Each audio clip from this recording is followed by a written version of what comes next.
전해드립니다. 네, 저는 평안북도 선천에서 이남 이녀 중 맏딸로 태어났습니다. 태어나면서부터 저희 가정은 믿는 가정이었었습니다. 저희 어머니께서는 믿지 않는 가정에서 태어나셨었지만은 저희 친가의 큰어머니께서 예수님을 영접하셔서 큰어머님 덕분으로 저희 어머니께서는 영접하셔서 제가 태어나면서부터 저희 가정은 믿는 가정이었었습니다. 그래서 믿음의 역사는 굉장히 깁니다. 저도 70하고도 넘었으니까 오랫동안 예수님을 믿었습니다.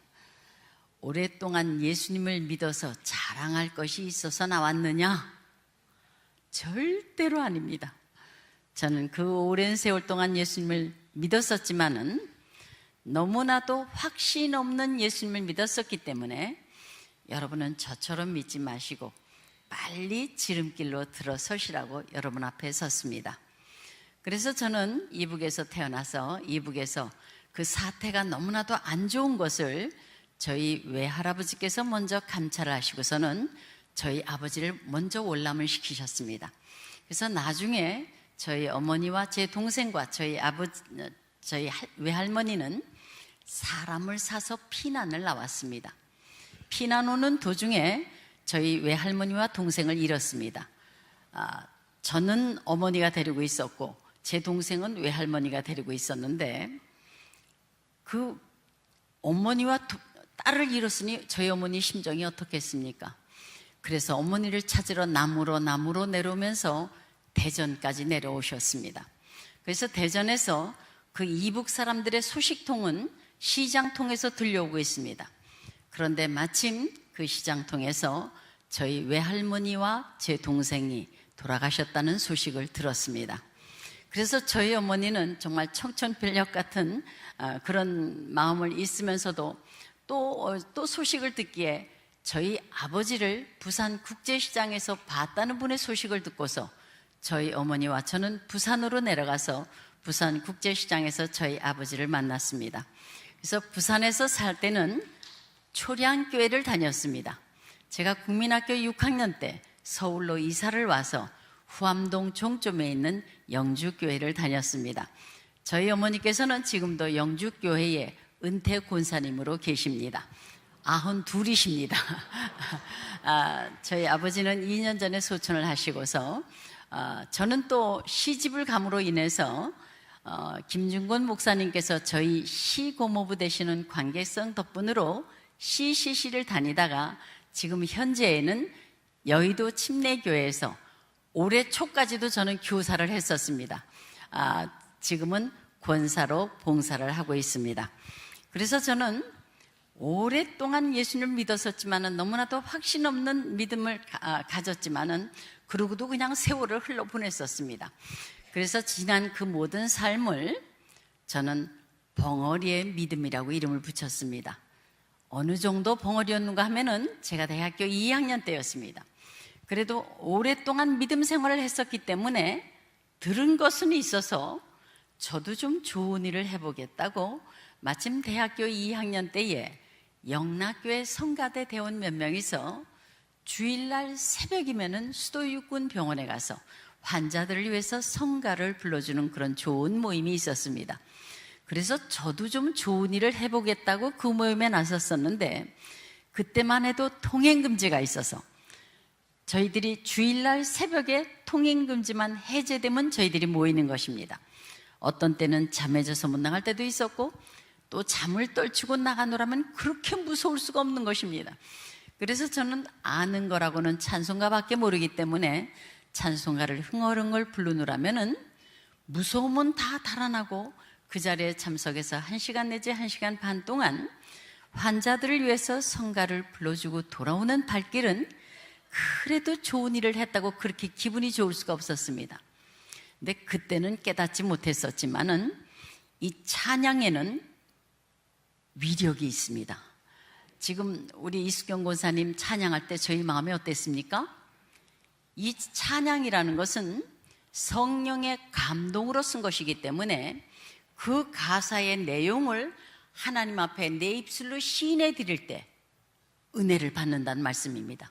그래서 찬양을 통해서도 좌절된 마음을 일으킬 수도 있고 찬양을 통해서도 길을 인도받을 수가 있더란 말씀입니다. 그래서 찬양으로도 마귀는 쫓아낼 수 있습니다. 그래서 이 찬양이라는 것이 그때는 깨닫지 못했습니다. 지나고 보니까 그때 내가 무서울 때도 찬양을 부르니까 아무렇지도 않더라고요. 여러분이 속상한 일을 당했을 때도 사실 속상한 일을 당하고 찬양을 부르기가 힘들이지 찬양만 부르기만 하면은 그 가사에 딱 잡혀가지고 내가 눈물이 나기 시작하고 깨달음이 있기를 시작하더란 말씀입니다. 그래서 이와 같이 찬양에는 하나님의 위력이 있더란 말씀입니다.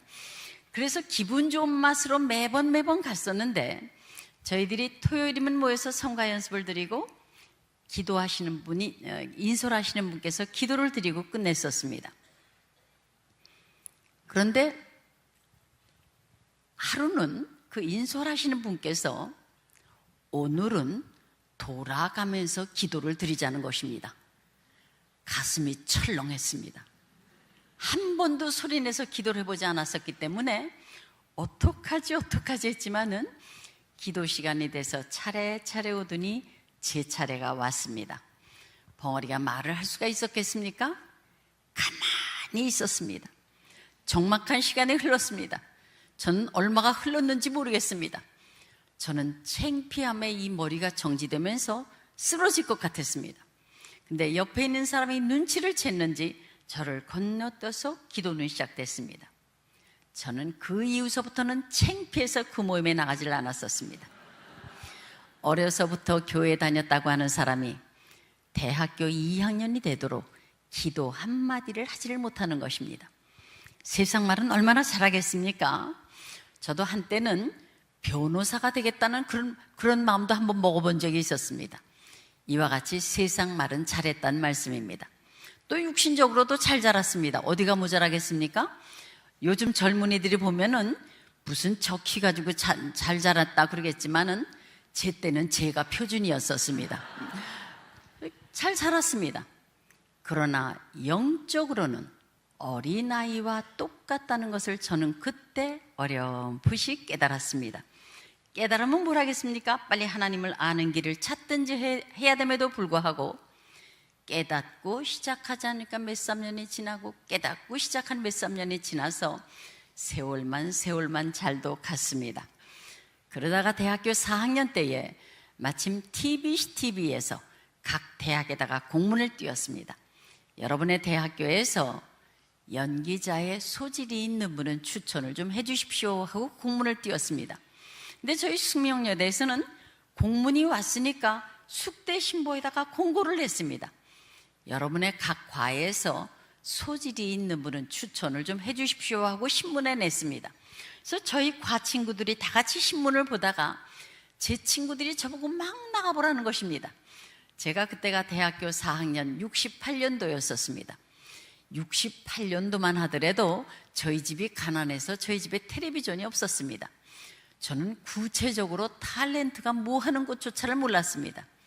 제가 생각하기에 영화 배우 비슷한 거 이렇게 생각하고 친구들이 나가보라 그러니까 한쪽 구석에서는 탤런트가 되면 돈을 조금 많이 버나 하는 돈의 욕심이 은근슬쩍 나기를 시작했습니다.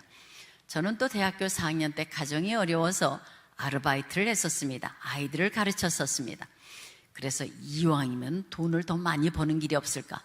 그것도 제가 또 원서를 사가지고 시험을 보려면 용기가 없었겠지만은 학교에서 다 써주고 저희는 시험만 보면 되는 것입니다.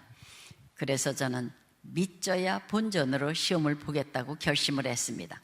그래서 시험 보러 가는 날 막 친구들이 화장을 시켜줍니다. 제가 대학교 4학년 68년도만 하더라도 저희 과에서 화장하는 사람이 몇 사람 없었습니다.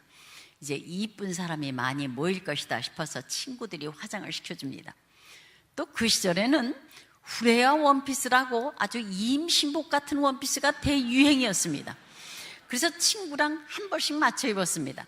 저는 초록빛 나는 그린 색깔로 맞춰 입고 제 친구는 진달래색을 맞춰 입었습니다. 근데 진달래색이 더 눈에 띄는 것입니다. 그래서 친구의 옷을 빌려 입고서 화장을 하고서 시험을 보러 갔습니다. 지금 생각하면은 그 모습이 얼마나 유치했겠나 하는 생각을 해봅니다. 근데 뭐 굉장히 몰려왔습니다. 뭐 어린 눈으로 보기엔 1000명은 되는 것 같았습니다. 1000명은 되지 않았겠지만 그렇게 많아 보였습니다. 1차, 2차, 3차까지 걸려는 것입니다. 그래서 최종 합격자는 24명인지 27명이 뽑혔습니다. 저희 숙명여대에서는 5명이 가는데 다 합격을 했습니다. 그래서 이제 합격된 사람을 조그만 방에서 3개월 동안 이론 강습을 하는 것입니다. 저는 맨 앞에 앉아서 노트 필기를 잘했습니다. 3개월이 끝나고 나니까 이론 시험을 보는데 여자로서는 제가 제일 좋은 점수를 맡았던 것 같습니다. 근데 또 마침 그 시절에 추격자라는 방공 드라마를 하는데 신인 여군관이 필요했던가 봅니다. 근데 아마 제 태도가 반듯반듯해서 군인에 알맞겠다 싶었는지 제가 뽑혔습니다. 막 동료들은 부러워합니다. 저는 생각하기에 이렇게 뭐 다 뽑은 것은 시키려고 뽑았는데 뭐 이런 것을 부러워하나. 또 한쪽 구석에서는 안 뽑힌 것보다는 뽑힌 게 낫겠지 하는 마음하에 대본을 받아봤습니다. 대사를 외우는 데는 어렵지가 않았습니다.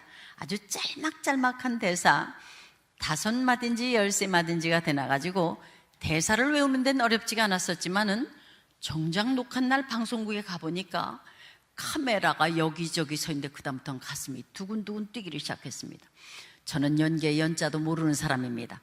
제가 생각하기에 군인 흉내만 내면 되겠지 하는 생각밖에 없었습니다.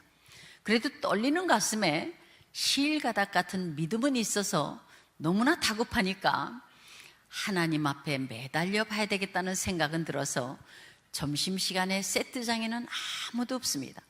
이제 행여나 누가 볼까봐 세트 뒤에 숨어서 우물우물하는 기도나마 하나님 앞에 기도를 드렸습니다.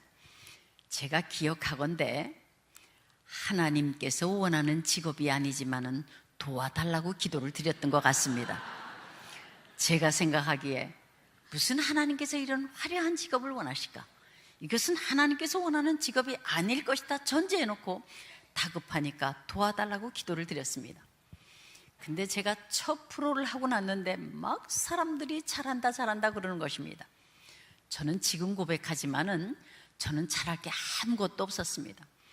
그때 너무나 긴장이 돼가지고 내 할 차례가 되면 놀란 토끼가 돼서 네 그렇습니다 하고 외쳤던 그 모습이 그 역할하고 딱 들어맞아가지고 잘한다 소리를 듣게 했습니다. 제가 그때 맡은 역할이 북한의 직일 군관 역할입니다. 바감시 비서입니다. 군관 역할입니다. 제가 이북을 3번 가봤습니다. 97년도에 가봤었고 2000년도에 가봤었고 2007년도에 갔었습니다. 97년도만 하더라도 너무너무 아주 어려웠습니다. 그때 마침 95년도에 홍수가 나서 300만이 죽었다 그러지 않습니까? 바로 그 다음 해입니다. 그래서 너무너무 약이 없어서 약을 돕는 거를 가기로 했었는데 이왕 약을 돕는 그 운반비 가지고서 가서 제약 공장을 차려주는 것이 거긴 인건비가 싸니까 외로 공장을 차려주는 것이 낫겠다 싶어서 기공식을 하러 갔었습니다. 그래서 저 북한으로 해서 중국으로 해서 중국에서 훈춘으로 가서 훈춘에서 7, 8시간을 타고서 나진에 갔었습니다. 그랬는데 정말 뭐 그때만 해도 중국도 못 살 때였었습니다. 중국도 굉장히 어려울 때였었습니다. 근데 지금 중국은 뭐 너무너무 발전하고 있습니다. 무섭도록 발전하고 있습니다. 그래서 제가 중국 땅을 밟으면서는 꼭 하나님 앞에 기도하는 것이 이렇게 뒤늦게 풀어줘서 감사합니다 소리가 절로 나오더라고요. 그 이 중공을 일찍 풀었으면은 정말 지금 앞으로 이 세계가 어떻게 됐을지 모를 정도로 그렇게 발전하고 있습니다. 그래서 하나님 저렇게 너무너무 하나님께서는 그 중국 사람이 불쌍하니까 뒤늦게라도 자유를 풀어서 그들이 지금 공산체제하지만 사는 거는 자유롭게 살고 있지 않습니까? 그래서 제가 그거에 대해서 감사를 드린 것처럼 그때는 97년만 해도 굉장히 어려웠습니다. 근데 중국 국경선에서 이북하고 보면은 또 이북은 그거보다 더 못 사는 것입니다. 7, 8시간을 가면서 차 2대 만났습니다. 2대. 그것도 타이어가 다 닳았습니다. 정말 저절로 무너질 나라였었습니다. 그런데 결국은 기공식만 하고 전기가 제대로 돌아가질 않아서 공장을 차리지 못했었습니다. 그래서 2000년도에 갔더니 또 얼마나 불을 안 켭니다. 전기를 아끼느라고 한겨울인데도 뭐 창광 유치원 이런 데도 난방이 없습니다. 애들 다 코트 입고 손이 굽어서 이러고 있습니다. 그런 그 모습. 제가 보통강 호텔에서 잤는데 그때는 비싼 돈 내고 자거든요. 그래도 추워서 제 코트를 위에다 덮을 정도였었습니다. 그런데 2007년도에 가봤더니 많이 변했습니다. 보통강 호텔도 리모델링 돼서 불이 환하게 켜있고 평양에도 네온 사인이 돌아가는 게 보였습니다. 세계 각국에서 오는 NGO 덕분으로 그런 것 같습니다. 그래서 2007년도에는 저 숙청군을 갔었습니다. 근데 가는데 그대로 신장로에 우리 차 하나만 가는 것입니다. 사람은 마냥 걷습니다. 저는 이북에서 태어난 사람이기 때문에 그런 그 모든 모습이 남달리 보이지가 않는 것입니다. 저도 나오지 않으면 별 수가 있었겠습니까? 그런 그 모든 모습을 보면서 정말 대한민국은 너무나도 축복을 많이 받았습니다. 너무 축복받아서 너무 누려서 하나님 앞에 우리가 죄 짓는 건 아닌가 다시 생각해 보게 되더란 말씀입니다. 그래서 여러분 방송에 보시면 알겠지만 이북 사람들의 표정이 굳어 있습니다. 얼마나 굳어 있는지 모릅니다.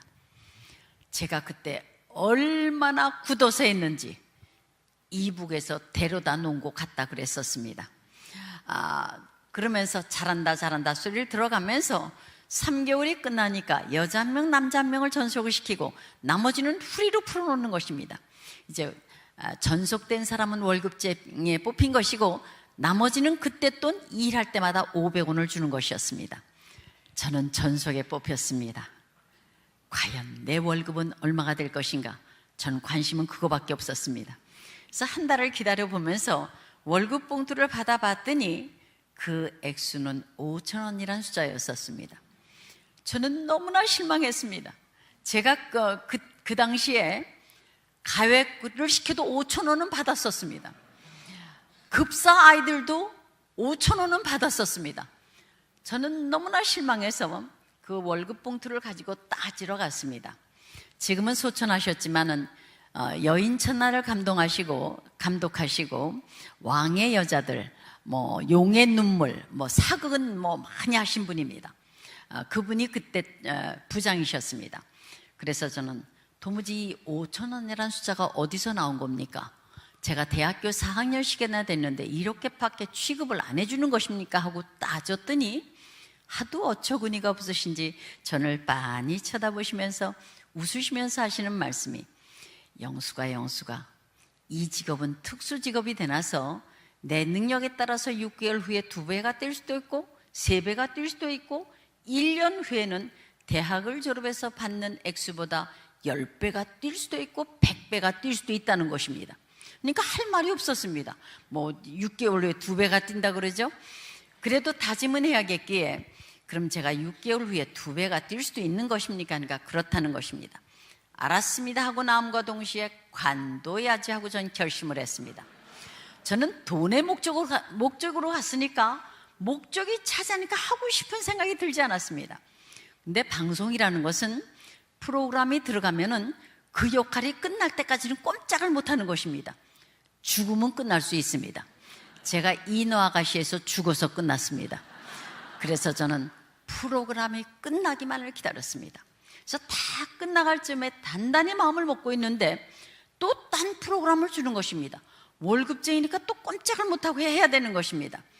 제가 그 당시에는 한 프로그램에 꼭꼭 6개월씩 한 프로그램을 했습니다. 그래서 저는 꼼짝 못하고 1년을 세월을 보내게 됐다는 말씀입니다. 그래서 저는 2 프로그램이 끝나고서는 저는 관둔다고 결심을 해서 관두고 말았습니다. 모든 것이 입의 열매입니다.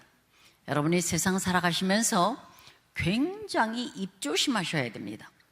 내가 하는 말이 없어지는 것이 아니더란 말씀입니다. 살아계신 하나님께서 듣고 계십니다. 그래서 유명한 사람들의 말 들으면 요즘 녹음에 지금 텔레비전이 많이 나오지 않습니까? 다 녹음이 돼 있어서 다 나오더란 말씀입니다. 그래서 민수기 14장에 보면은 내 귀에 들린 대로 너희들에게 행하겠다고 그랬습니다. 그래서 굉장히 입 조심하셔야 됩니다. 죽겠다 하면 죽을 일밖에 없습니다. 죽을 일이 있어도 살겠다 그래야 되는 것이고, 내 자녀가 아무리 속을 새겨도 잘될 자식, 복될 자식이라고 그래야지 빌어먹을 자식, 망할 자식들은 빌어먹을 일밖에 없더라는 말씀입니다. 그래서 저는 결국 관두고 말았습니다. 저는 대학교 4학년 때에 그래도 교수님의 이쁨을 받아서 어디 취직에 알선이 있었습니다. 어디 비서직이 있었습니다. 대학원의 길도 있었습니다. 근데 저는 방송국을 왔다 갔다 하다 보니까 모든 기회를 놓쳐버렸습니다. 저는 그때 비로소 저의 무능함을 깨닫게 된 것입니다. 제가 무능함을 깨달은 것은 그때뿐이 아닙니다. 중학교 3학년 때에 고등학교를 한번 떨어진 적이 있었습니다. 저는 학창시절에 항상 열심히 안 해도 중간은 따라갔었습니다. 제가 고등학교를 떨어지면 상상도 못했는데 너무나 창피해서 2개월을 두문무출했습니다. 아주 죽고 싶은 마음도 있었습니다. 근데 죽는 것도 그렇게 쉬운 문제는 아닙니다. 그래서 그때의 그 아픔이 저한테는 많은 유익이 됐습니다. 그래서 2개월 동안 나가지를 않고 있다가 저는 중3을 다시 다니겠다고 학교에다 그랬습니다. 그랬더니 선생님께서 하시는 말씀이 이미 문교부의 명단이 넘어갔기 때문에 안 된다는 것입니다. 너무나도 난감했습니다. 그래서 제일 좋은 거를 찾았더니 숭이여고가 2차로선 제일 좋았습니다. 근데 원서를 사고 보니까 야간이었습니다. 그래서 야간에 갈 용기가 나지를 않았었습니다. 근데 저희 어머니께서 참 믿음이 좋으셨던 것 같습니다. 제가 학창시절에는 학교에서 등록금 못 낸 자리가 꼭 3-4 자리가 있었습니다. 그럼 그런 자리는 돈을 받고 넣는 보결생의 자리였었습니다. 근데 저희 어머니께서는 숭이여고가 크리스찬 학교라는 것을 믿고서 이신덕 교장 선생님을 찾아갔습니다. 찾아가서는 숭이여고는 크리스찬 학교인데 돈으로 하면 되겠습니까? 성적 순대로 해야 되지 않겠습니까? 하고 믿음으로 따졌더니 믿음 좋은 이신덕 교장 선생님께서는 꼼짝을 못하시고 저를 받아주셨습니다. 그럼 제가 얼마나 감사함으로 다녀야 되겠습니까? 그런데도 창피하다고 빠찌를 여기다 달고서 그러고 학교를 다녔습니다. 그래서 저 고등학교를 다니면서는 제가 합창부를 하면서 숭이여고가 합창부는 아주 어디나 날리면서 1등을 했습니다.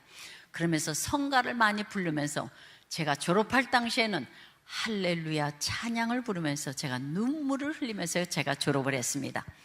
그때의 그 고난이 제 삶에는 얼마나 유익이 됐는지 모릅니다. 한번 따끔한 맛을 봤기 때문에 고등학교 때 가서는 정말 노는 척 하면서도 했었고 안 하는 척 하면서도 했었기 때문에 우리 교회에서 1차로 대학 붙은 것은 저 하나였었습니다. 그것은 그것으로 그치지 않고 제가 사회생활을 하면서도 적극적인 삶으로 바뀌어지기를 시작했습니다. 이와 같이 고난은 이기기만 하면 저희들에게 복이 되더란 말씀입니다. 근데 또 제가 무능함을 깨닫는 것입니다. 사람마다 다 달란트를 줬다는데 나한테 준 것은 무엇인가 생각하니까 아무것도 없었습니다. 제가 무슨 특별한 재주가 있는 사람이 아닙니다. 우리 이수경 권사님처럼 그렇게 목소리가 좋은 사람도 아닙니다. 예능을 습득한 것도 아무것도 없습니다. 그러면서 텔레비전을 보고 있노라니까 사회의 첫발이 얼마나 중요하든지 은근슬쩍 다시 하고 싶은 생각이 들었습니다. 그래서 여러분들이 자녀들을 사회의 첫발을 내딛게 하시면은 40일 작정 기도는 하십시오. 그 자녀가 기도받아서 좋고 하나님의 인도하심이 있어서 좋더란 말씀입니다. 저도 첫걸음이 방송인지라 집에 있으니까 은근슬쩍 다시 하고 싶은 생각이 들더라고요.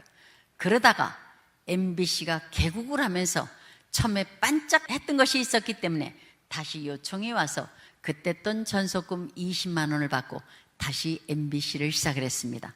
그 다음부터는 처음에는 관둬야지 하는 마음으로 임했지만 해야지 하는 마음으로 임하니까 이 일의 능률이 180도가 달라진 것입니다. 저는 돈을 추구하면서 열심히 살았습니다. 그러다가 처음으로 하나님의 주권을 인정한 것이 있었습니다. 그래도 오랜 들음의 생활이 있었기 때문에 제가 결혼을 한다고 생각을 하니까 그때는 하나님의 말씀은 몰랐습니다. 들음으로 그래, 나도 이제 어른이 됐으니까 11조 생활을 해야 되겠다는 생각이 들어서 결혼과 동시에 11조 생활을 하기 시작했습니다. 저는 결혼 당시에 70만 원 전세에서 시작을 했습니다. 근데 꼬박꼬박 11조 생활을 했더니 하나님께서는 드린 것에 대해서는 꼭 갚아주시는 하나님이신 것을 전 먼 훗날 깨달았습니다. 꼬박꼬박 11조 생활을 했더니 결혼 7개월 초에 처음으로 아파트 20평짜리를 샀습니다. 물론 빚도 얻었습니다. 빚도 얻고 전화도 파니까 그때는 백색 전화라 38만 원 받았습니다. 전화도 팔고 빚도 얻어서 70만 원에서 280만 원짜리 여의도 아파트 20평짜리를 샀습니다. 너무너무 좋아서 하이타이를 풀어서 3번을 닦았더니 아래서 물 내려온다고 전화가 왔습니다. 처음 집장만 하신 분은 제 기분을 아실 것입니다. 집장만 하고 나니까 자동차를 사는 게 목적입니다. 자동차를 사고 나니까 좋은 옷을 입는 게 목적입니다. 제가 한때는 얼마나 멋을 부렸는지 디자이너가 뽑은 베스트 드레스 원에 제가 뽑혔습니다. 그것뿐이 아닙니다. 보석을 좋아하기를 시작했습니다. 영화캐라 몽땅 봐서 몽땅 보석집에 털어놓은 적도 있었습니다. 이와 같이 세상 일은 끝도 없는 것임을 깨달았습니다. 그러다가 제가 30대 후반부에 주님을 만났습니다. 주님을 만난다부터는 제 목적이 영적인 것으로 바뀌어지기를 시작했습니다. 제 목적이 영적으로 바뀌어지니까 하나님께서는 저를 더 귀히 여겨주셔서 이런 귀한 단위에까지 서게 된 것입니다. 그래서 제가 주님을 만난 것은 따르릉 전화가 왔습니다. 성경 공부를 하지 않겠냐는 것입니다. 저는 그 오랜 세월 동안 예수님을 믿었었지만 따로 성경 공부 해본 적이 없었습니다. 겨우 있었다면은 유년 시절에 공과 공부가 생각이 나는 것 같습니다. 저는 그 오랜 세월 동안 예수님을 믿었었지만은 그 두꺼운 성경책 한 번을 보질 않았었기 때문에 저도 양심의 가책은 있어서 나도 최소한 저 성경책 한 번은 좀 봐야 될 텐데 하는 마음은 있어서 시도는 여러 번 했습니다. 창세기 1장하고 마태복음 1장은 수도 없이 읽었습니다. 읽으면 뭘 하겠습니까? 첫 장만 넘어가면 잠이 오는 것입니다.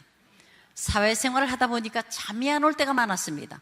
그럴 때는 영락 없습니다. 턱 들어서 성경 아무데고 푸면은 많아야 2장 넘어가면 잠이 오게 돼 있습니다. 그래서 저는 오랜 세월 동안 수면제로 사용하는 성경책이었었습니다. 그래서 성경은 누워서 보는 책이 아닙니다. 버릇 없어서 재워버리더란 말씀입니다. 성경 보시려면은 좌정하시고 연필 드시고 주시는 말씀을 내 가슴판에 새겨야 만남이 이루어지더란 말씀입니다. 그러나 그 오랜 세월 동안은 수면제로 사용하는 성경책이었었기 때문에 그래, 나도 좀 성경 공부를 해보자 하겠다 그랬습니다. 그래서 그 모임에 나가봤더니 그 모임은 하나님의 말씀을 암송을 시키는 그런 모임이었었습니다. 제가 처음 나갔을 때 저한테 주신 말씀이 누가복음 1장 45절에서 55절 마리아 기도를 암송을 해가지고 라는 것입니다. 저는 항상 대사를 외우는 사람이기 때문에 일주일 동안에 10절이야 못 외우겠나 쉽게 생각하고 돌아왔습니다. 돌아와서는 세상 일로 바빴습니다. 영화다, CF다, 방송일이다 쫓아다니다가 오늘은 성경 공부를 하는 날입니다. 아침에 생각이 났습니다. 아참 이거 왜 오랬지 생각이 나서 아침부터 중얼중얼 외우기를 시작했습니다. 근데 이게 웬일이겠습니까? 다 외웠나 싶어서 해보면 띠띠또또로 되고 또 다 외웠나 싶어서 해보면 잘 되지가 않는 것입니다.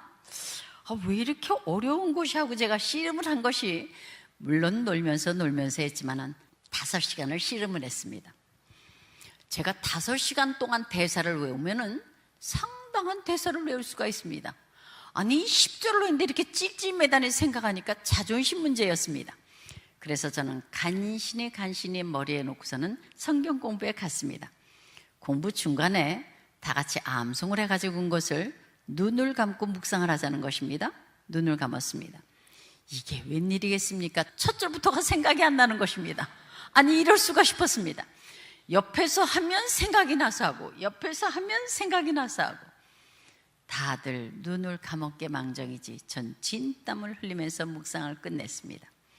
내 눈을 떠보니까 제 옆에는 60 넘은 할머니가 계십니다. 근데 할머니는 줄줄줄줄 하는 것입니다. 제가 머리가 더 좋아야죠. 그래서 제가 할머니 보고 물어봤습니다. 할머니는 어떻게 암송을 했습니까? 그랬더니 할머니께서 하시는 말씀이 하루에 한 절 가지고 하루 종일 하셨다는 것입니다. 믿는 여자에게 복이 있도다 하면 하루 종일 믿는 여자에게 복이 있도다, 믿는 여자에게 복이 있도다 묵상을 하고 다니셨습니다. 이 방에서 저 방 갈 때도 믿는 여자에게 복이 있도다, 화장실 갈 때도 믿는 여자에게 복이 있도다. 하루 종일 묵상을 하시고서는 그 다음날 또 한 절을 암송을 하고 붙이셨습니다. 그러니까 줄줄줄줄 할 수밖에 없었습니다. 그때 깨달았습니다. 하나님의 말씀은 세상 지식과 다르다는 것을 저는 그때 깨달았습니다. 하나님의 말씀은 머리가 똑똑하다고 생각하는 사람이나 머리가 나쁘다고 우둔한 자라고 생각하는 사람이나 돈이 많다고 생각하는 사람이나 돈이 없다고 생각하는 사람이나 하나님의 말씀은 묵상할 만큼 묵상을 해야만이 가슴판에 새겨지는 것임을 저는 그때 깨달았습니다. 그 다음에 저한테 주신 말씀이 잠언 2, 3장을 암송을 해가지고 오라는 것입니다. 그 자리에서 펴봤습니다. 펴봤더니 옹군 한 장입니다. 저는 10절 가지고 찔찔맸었기 때문에 한 장씩이나요 그랬습니다. 한 장을 해가지고 오라는 것입니다. 이젠 걱정이 됐습니다. 오자마자 읽어봤습니다. 읽어봤더니 무슨 뜻인지도 모르겠습니다. 이 말이 이 말 같고 저 말이 저 말 같고 걱정만 태산 같았습니다. 이거는 계획을 세우지 않으면 되지가 않겠기에 제가 7등분으로 놓아가지고서 쪽지에 5번은 적었던 것 같습니다. 쪽지에 적어서 포켓에 넣고 쪽지에 적어서 핸드백에 넣고 대본 뒤에다가도 적고 그래가지고 어떤 마음이었는가 하니 아침에 집을 나서면서 오늘은 이것을 다 외워가지고 집으로 들어야지 하는 마음으로 집을 나섰습니다. 집을 나서면서부터는 이제 차 속에서부터 바쁘기 시작했습니다. 중얼중얼 합니다. 방송국에 가서도 틈만 나면은 대본 뒤에 적혀있기 때문에 중얼중얼하고 암송을 했습니다. 남이 보면은 제가 대사를 외우고 있는 줄 압니다. 저는 하나님의 말씀을 암송을 했습니다. 일주일 동안 열심히 했더니 한 장이 다 암송이 되는 것입니다. 우리가 오병이어 사건 때에 다 나눠주고 12바구니 남았습니다. 우리의 하루의 시간 속에서도 바쁘다 쫓기는 가운데서도 12바구니에 남은 시간이 있더란 말씀입니다. 그 남은 시간을 이용을 했더니 일주일에 한 장이 암송이 되는 것입니다. 이제 내일은 성경 공부하는 날이기 때문에 처음부터 끝까지 쭉 묵상을 해봤습니다. 묵상하는 첫 절에서 깨어지기를 시작했습니다. 잠언 2장에 이런 말씀이 있습니다. 내 아들아, 내가 만일 나의 말을 받으며 나의 계명을 내게 간직하며 내 귀를 지혜에 기울이며 내 마음을 명철에 두며 지식을 불러구하며 명철을 얻으려고 소리를 높이며 은을 구하는 것 같이 그것을 구하고 감추인 보배를 찾는 것 같이 그것을 찾으면 여호와 경외하기를 깨달으며 하나님을 알게 되리니 그랬어요. 저는 깜짝 놀랐습니다. 이 말이 이 말 같고 저 말이 저 말 같은 그 말씀 속에 하나님을 아는 길이 있더란 말씀입니다. 그러면서 제가 저를 생각해 보니까 제가 그 무수한 세월 동안 예수님을 믿었었지만은 하나님을 모르는 것은 너무나도 당연하구나 하고 저는 깨달았습니다. 언제 하나님을 알려고 내 귀를 지혜에 기울여보고 내 마음을 명철해 두고 감추인 보배를 찾는 것까지 찾아본 적이 없었습니다. 겨우 있었다면 주일날 교회 나와서 목사님 말씀하실 땐 좋았습니다. 아, 그렇게 살아야지 그랬었지만은 말씀 탁 덮고 나감과 동시에 그 말씀이 어디 있는지 제가 어떻게 압니까? 무수한 말씀은 듣기는 들었으면 한 귀로 날리고 한 귀로 들어서 한 귀로 날려서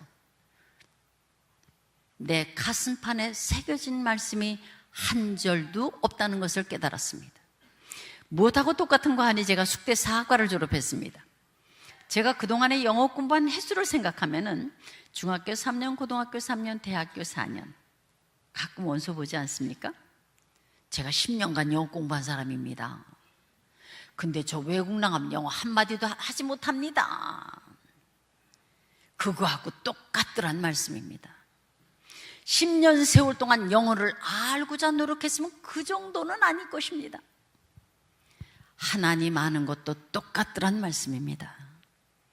내가 얼마나 오랫동안 믿었느냐가 중요한 것이 아니라 얼만큼 주님을 아느냐가 중요하더란 말씀입니다. 저는 헛믿었다는 것을 깨달았습니다. 예수님을 믿기는 믿었는데 어떻게 믿었느냐? 예수님은 내 뒷전에다 모셔놓고 내 마음대로 자동차 운전 안 가고 똑같더란 말씀입니다. 내가 운전하다 보니까 시궁창에도 갔다 꽁꽁은 땅에도 판판대로도 왔다 갔다 하며 살았습니다. 그것은 예수님을 믿는 삶이 아니었습니다. 그동안은 내가 조금 배웠다고 내가 가진 지식으로 모든 것을 판단하고 살았습니다. 제가 저를 믿고 살았더란 말씀입니다. 정말로 예수님을 믿으면 어떻게 해야 되느냐? 예수님 앞에 자동차 키를 맡기십시오. 주님이 운전을 해주시면은 나는 뒷전에서 앉아서 가는 길이 있더란 말씀입니다. 주님은 딴 분이 아십니다. 길이십니다. 길. 예수께서 가라사대 때 내가 곧 길이요 진리요 생명이라고 그랬습니다. 이 세상의 모든 건 내 마음대로 되는 것 아무것도 없더란 말씀입니다. 날마다 인도받아야 되는 것을 저는 제가 그 길을 헤치느라고 무던히도 했었습니다. 그러나 뒤늦게나마다 주님께서 오래 참아주시고 기다려주신 것이 얼마나 감사한지 모릅니다. 주님께서는 길이십니다. 길. 내 자녀가 속을 새기고 계십니까? 주님 앞에 맡기십시오. 내 자녀의 소질이나 그 모든 것은 주님만이 아십니다. 길을 인도해 주십시오. 길을 인도받아야 출세가 되는 것이지 공부만 잘한다고 출세되는 게 아니더란 말씀입니다. 이 세상 것은 다 두고 갈 복이지만은 주님하고 가까운 거는 갖고 갈 복입니다. 갖고 갈 복. 그래서 끝까지 믿으셔서 천국에서 만나는 저와 여러분이 되었으면 합니다. 감사합니다.